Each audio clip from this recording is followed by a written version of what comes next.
Most players think that power is the indicator on how strong and powerful is your account, right? Even some alliance leaders think that whenever is migrating to their kingdom, by checking the power, it means they are strong or not, which is totally false, right? In this video, I will show you what it actually means to have a strong account and how you can actually check if somebody is playing this game correctly.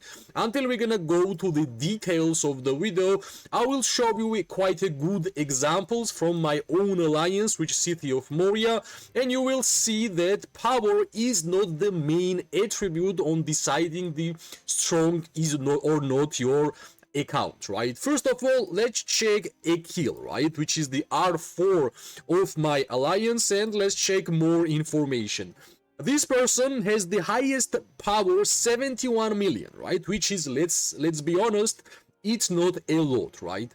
Having 71 million power and having 77 million merits, good job, right? This is the indicator that this person has actually got a good account, strong account, which invested in the proper items, proper heroes, proper war pets, and that's how he's getting a lot of merits, right? And yeah, you can see units killed and units dead and units healed. How much of the difference it actually means whenever you are putting your time in a correct features of the game, right? Also, it's not the one example. There is a lot of examples in Call of Dragons when power basically means nothing. 108 million power, right, and 150 million merits. You will see a lot of players with 200, 300 million power and not even having 50 million merits, right? So basically, this was the examples which I wanted to show you, and now let's start by the indicators, what actually makes this account or accounts strong, right? And yeah, why power doesn't matter? That's a good question which we have to mention. In open field PvP, you having your technology, your building power, especially building power, right? Building power basically does not matter whenever you are fighting in open field PvP. 80 million power which I got from the building is basically nothing, right? Also, we have to check the troops, and I believe not every single player is using every single troop from their account, right? So it means that out of 47 million legion power which I have, I basically only use my archers, right? And well, how much it will be? Maybe it will be like 50 million power, real power from the troops. It's another example why power basically doesn't mean anything in the game, right? What it means is just a number.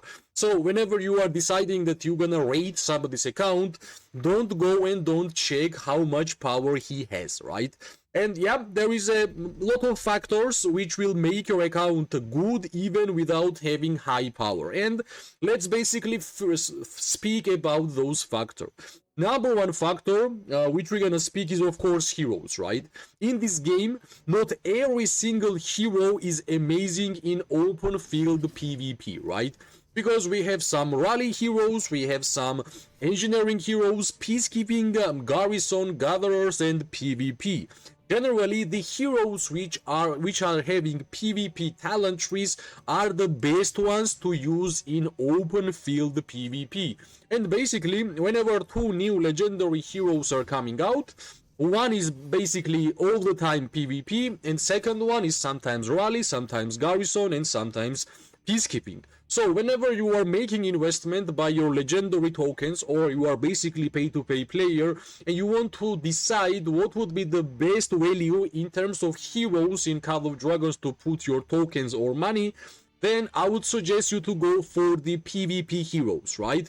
Also, it's not only because the PvP talent trees, right? We have a lot of heroes which has PvP talent trees, and we are not using PvP talents at all, right?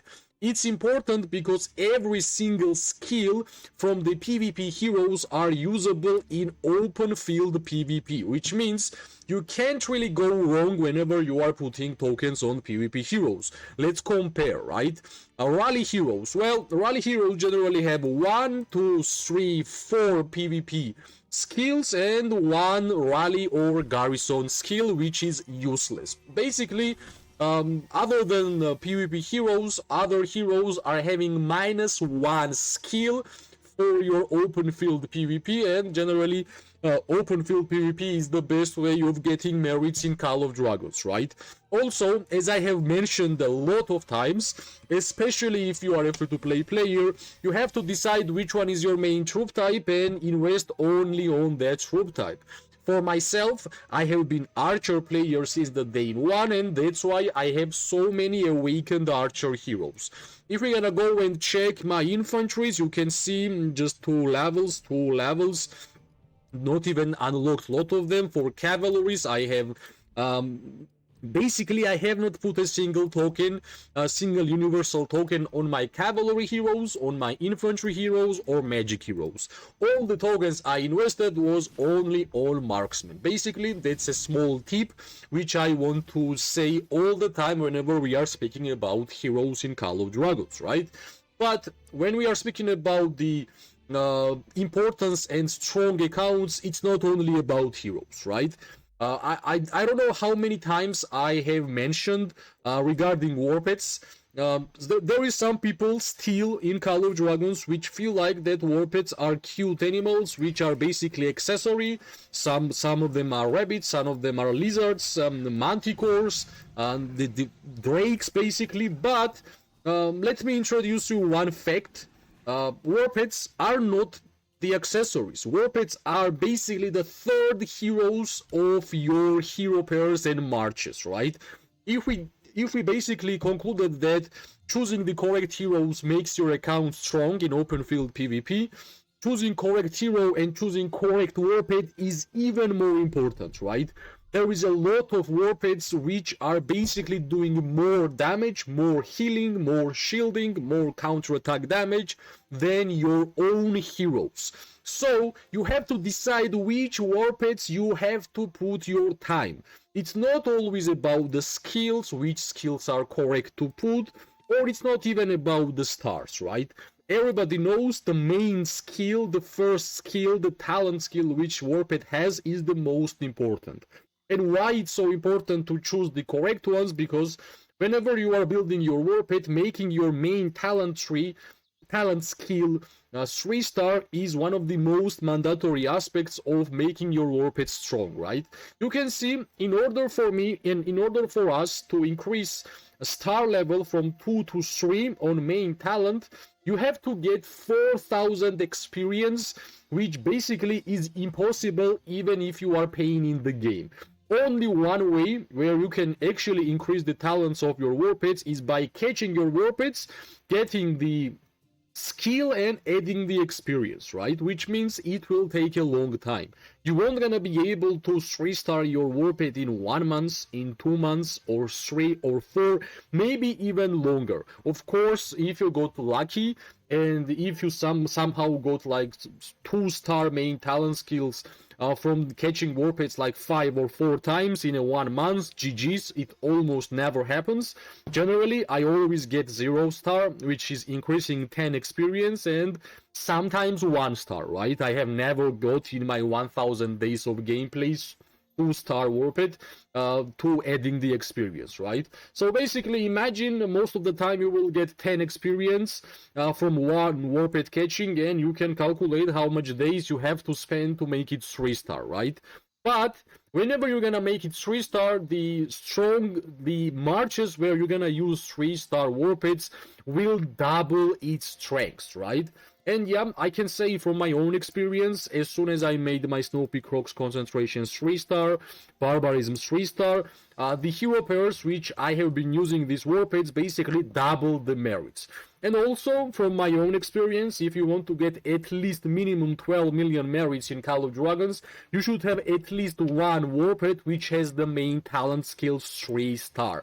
It's like one of the most mandatories, and generally at first I 3-star the talent and then I start building my war pet. So it requires a lot of time. That's why understanding and knowing which war pet you have to invest your time is very, very valuable, right? And of course, this is the second factor. We are going to move to third factor. And third factor is artifacts, right? I know making your artifact level 5 is a great achievement, but I will say it from my own experience, even unlocking artifacts are basically enough. Of course, every single level which you're gonna increase will increase the strength of your march, but we are using artifacts. Well, basically I was using artifacts for a long time because of the additional effects which artifacts have, right?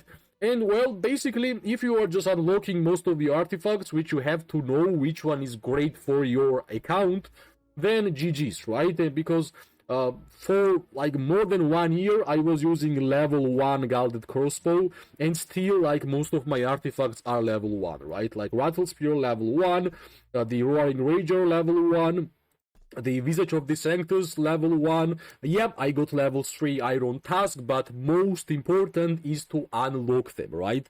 When you unlock them, you are actually able to use it, and well, it will take a lot of time, right? If I would say that making your artifacts level 5 is most important and this is the indicator on how your account is strong, it will be false, because I had level 1 artifacts all the time. Basically, in last 6 months, I increased levels on crossbow and Iron Task. Before, all of my main archer artifacts was level 1, and I was still getting 12 million merits. So it's totally false to think that if you don't have level 5 artifact, it will be impossible for you to be strong.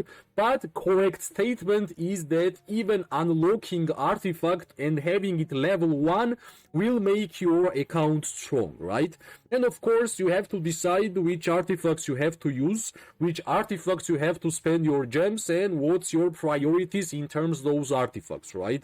I know it's basically really hard to prioritize artifacts, because that's one of the most random things in the game in terms of unlocking them, but still, from the Forge of Light, you have to be able to decide which ones is your priority, because without understanding your priorities, it will be super hard to even focus on a single tier, single troop type, which you have in this game, right? So that was basically my number 4 factor.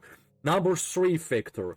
And finally, we are going closer to understanding the number 4 factor, which I believe is the most important factor in Call of Dragons, right? And there is one word which I can actually say this factor, and it's of course activity, right? It's impossible for you to have a strong account without even numbers if you are not active in Call of Dragons, right? No matter how strong and powerful your account will be, without activity, it does not matter. So all the alliance leaders, all the officers, whenever you are opening migration in Call of Dragons and you are waiting for players to join your kingdom, you have to know how active they are. You have to know which heroes they are awakened, which warpads and what's the star levels of the talents they have, what kind of artifacts they focused, and how active they are. I know mobile games doesn't really require you to be online 24/7, but during the wartime, during the pass openings, during the statue wars, during the Zone 5, Zone 4, basically, most important currency which is going to get you a lot of merits is activity, right? There is not such a hero pair or artifact or warped when you're gonna send them out in the field, and that one hero pair, one sending will give you millions of merits, right? It's impossible. Even if your account is just best account, even if your account is strongest account, you still have to be as active as possible, especially when there is a war gameplay in Call of Dragons. So hopefully, after watching your video, you won't gonna decide and you won't gonna judge accounts by pure power, because it's nonsense in my opinion. You have to decide and you have to judge them by those heroes, by the warpads, by the artifacts, and by the activity. And if I will say honestly, activity is the highest priority. So all the pure players who like to be active all the time whenever there is war, I congratulate you because you are making the best step in a perfect way. So hopefully after watching this video it will be easier for everybody to judge the accounts and the strongness of the accounts, and yeah, it will be great for the game because alliance leaders won't gonna make mistakes whenever they are deciding which kind of players and accounts they are actually getting inside the alliance, right? Hopefully it was interesting to watch this video. If it was, press like, subscribe, share. It gives me more and more motivation when you actually do that, right? I wish everybody amazing day, morning and night. We are going to see each other really, really soon. Bye bye and good luck.